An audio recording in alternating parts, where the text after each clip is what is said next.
What's up guys, Jab here, back with a brand new Warzone Mobile video, and we officially have the new Warzone Mobile update, the Black Ops 6 integration update. And man, it's kind of been a mess today, at least for me and my experience with this update, as well as a lot of other people who I have seen comment on, their experience with this update and stuff like that. It's kind of all over the place, but overall I don't think the perception right now from the Warzone Mobile community is that good. So like I mentioned, the update just came out, and I immediately, of course, went ahead and updated my Warzone Mobile app, and then I went ahead and immediately started playing just so I could get a feel for what was new, as well as like how did it run, because I was interested in seeing if it ran better or worse on my device. To just give a little bit of context, my device, I have a Galaxy S24. That is a flagship Android phone that has a Snapdragon 8 Gen 3 and 8 gigabytes of RAM, so definitely not a low-end device. It is the newest Samsung that you can buy at the moment. So that's the phone that I'm using for the gameplay that you guys are watching right now. Like I probably edited somewhere on screen, this is gameplay that is played on the lowest settings possible, so lowest everything except for the frame rate, which is left on high. I also did have my cooler attached just because I didn't want the phone to overheat or anything like that, because that is a problem with Warzone Mobile, has been for a long time and continues to be, unfortunately.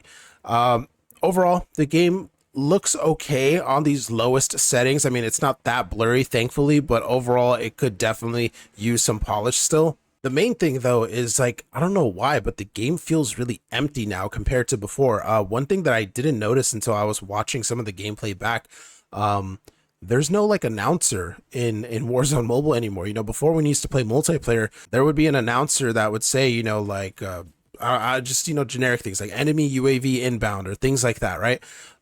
There's nothing now, and the game sounds so dead without it. It's weird. Like, I was looking for people, and there'd be like a 15 to 20-second stretch where I wouldn't find anyone, and it's just quiet. All you hear is footsteps and like distant gun sounds and stuff, and it just kind of sounded really empty. And that's something that I didn't notice with Warzone Mobile up until this update. I don't know if they removed the announcers entirely. I don't know if it's like an audio bug right now, or what's going on, but that was something that I noticed, and it was just really weird. Another thing that I noticed is that it kind of feels like I'm lagging, even though I'm not. Like, I have pretty good internet, and it doesn't show that I'm like, getting a packet burst or anything like that.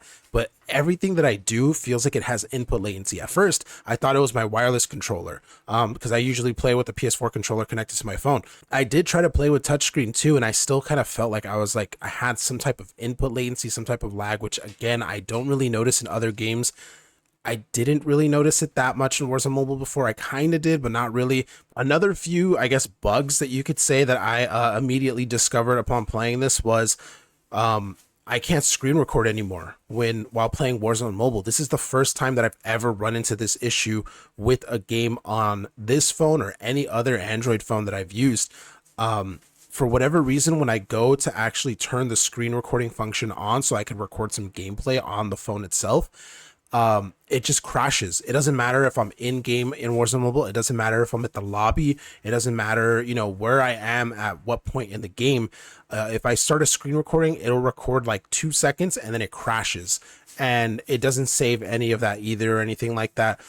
Again, I've never experienced that issue with any other game. I've done it with Genshin Impact, I've done it with Tower of Fantasy, I've done it with Wuthering Waves, I've done it with pretty much any mobile game that you can think of that's like popular and mainstream and stuff, and it's literally never happened to me before with this phone other than with Warzone Mobile. It didn't even happen to me before with Warzone Mobile before this update. I used to screen record on my phone natively while playing Warzone Mobile and get gameplay just fine, and now I can't do that. I don't know if it's a bug. I don't know if the game is just so demanding now that you can't use basic system features like that while you play the game, but it's something that immediately popped up, and I was like, oh dude, this is going to be such a big deal, because I use this to, screen record gameplay so I can use for my videos. I know a lot of people probably do that as well to make content and stuff like that. Now, the only way for me to capture gameplay, like the gameplay you guys are watching, is if I use a capture card and a PC to capture all of that. And again, I don't know of any other mobile game that has this issue. I have a feeling it is because the game is using so much system resources that the phone just can't really like do anything else besides focus entirely on Warzone Mobile. Part of the reason why I think that is because I also noticed a couple of other system functions malfunctioning while I played Warzone Mobile and only Warzone Mobile. For example, I have a plugin called Perf Z. It's Performance Z. It's an overlay that allows you to see the FPS and the temperature of the GPU and all that stuff, right? I have that installed on my phone. That's usually what I use to just quickly monitor my performance in game. Again, never had any issues with using that with any other game, including Warzone Mobile, up until this update. But now it eventually crashes mid-game. Like at some point during the gameplay, you guys probably noticed that the performance overlay that I had, where you can see the FPS and all that, it just disappears. That's not me. I didn't, turn it off or anything like that. It just randomly will shut off in the middle of gameplay. And I have a feeling it's because the phone essentially is running out of system resources to be able to do both of these things, so it shuts one of them off to focus on Warzone Mobile. Again, I don't know if it's a bug, I don't know if that's just how demanding the game is now, but it's something that I noticed, and once again, it is really annoying because I needed that for content so that you guys could see how much frame rate am I getting, what's the temperature of my device and stuff like that. And now I can't accurately do that because Warzone Mobile would just decide, I don't want, this thing running, and it'll just force close that thing. And there's nothing I can really do about it. I even tried force pinning the overlay, which normally works, and it won't go away no matter what. But again, it goes away with Warzone Mobile. And lastly, the other thing that I noticed is I can't even take screenshots accurately when I'm playing Warzone Mobile now. I actually played with a fellow YouTuber friend of mine, Dame Tech. You guys probably know him. He benchmarks like mobile devices and stuff like that.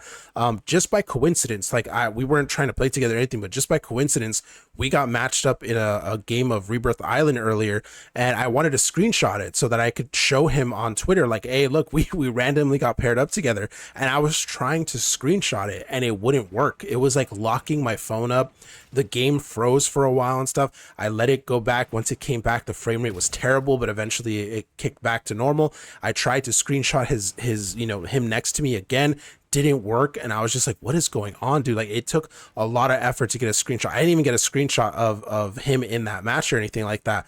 It took a couple of other matches of me playing to try and finally get a screenshot, and it finally worked. But again, a basic system function like taking a screenshot doesn't even work now because, again, I don't know if it's a bug or if it's just because of the game itself, but it seems like the game is just so demanding that you can't even do something as simple as that on a flagship Samsung device. And I know some people are going to immediately say like Samsungs are not the best for gaming and things like that. Trust me, I know it's no red magic or anything like that, but this is still not a low-end device by any means. And I have a cooler attached, a 15,000 RPM cooler attached to the phone to keep it cool. It's still reaching like 42 degrees Celsius. It's still, getting really hot, obviously, and it's still struggling to do basic tasks while playing Warzone Mobile now, which is something that I never noticed before. I didn't just play the game on the lowest settings possible. I also played at peak settings, aka the highest settings, and it's just not possible. Even with the cooler attached, it's just not possible to get 60 FPS anymore on the Snapdragon 8 Gen 3 with 8 gigs of RAM, at least on the Galaxy S24. Maybe it's different on like the ROG Phone 8 or like the Red Magic 9 or whatever it is. But on my phone, at least the Samsung S24 series, you can't get 60 FPS anymore at peak settings in Warzone Mobile, which was possible before. So the game, that's another reason why I keep saying, like, I'm not sure if it's a bug or if it's because the game is super demanding now. The game, to me at least, is more demanding now. They didn't just cut off support for like 4,000 plus devices like we mentioned in our previous videos. It feels like they also made the game more demanding for the current devices that are still supported. There's been even other people that have said that like now the Snapdragon 8 Gen 2, like that 2-year-old processor, don't expect it to be able to get 60 FPS anymore in Warzone Mobile. It's that demanding, which is kind of crazy because that is not an old device by any means. It's just a crazy situation all around. Honestly, I feel like this update so far has been a mess. Apparently they're coming out with a hot fix soon. Maybe we'll see if they improve things. I highly doubt it, honestly, but let me know what you guys think about this update down in the comments below. Is your device still compatible? Is it not? Very interesting hearing what you guys have to say. But with all that being said, guys, thank you for watching the video, and I'll see you in the next one.